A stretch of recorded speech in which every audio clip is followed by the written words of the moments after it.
Hey, welcome back to American Guy in Pattaya. We are on the second block of Soi 9, and we were here a little earlier today, and just wanted to show you the differences between what you get during the day and what you get in the evening hours.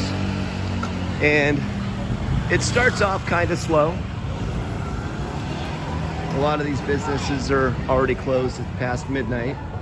So a lot of the massage places and the services companies, you know, the nail and eyelash company and the laundry and the tattoo place shut down already. But you got some of the massage places that are still up and open, I should say. And then a bunch of the bars. Now, Soi 9 is really nothing spectacular, but it's relatively quiet. And hi, how are you? It's relatively quiet, and you know, it's just an honest place. It's not too long. You know, you probably got maybe 15 bars on the street, and you know, that's kind of the extent of it, right?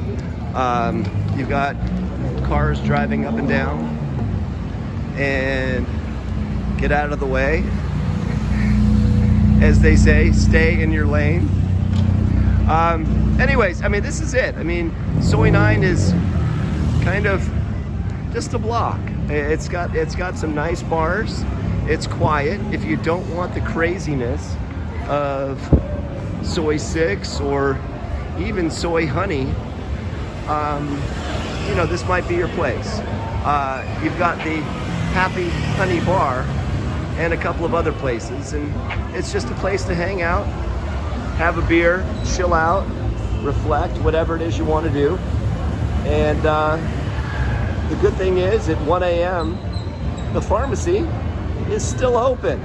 So if you need pharmaceuticals, it's all here for you. Soi 9, American Guy in Pattaya. Hit that like button and the subscribe button. I'll keep making these videos for you. Thanks again.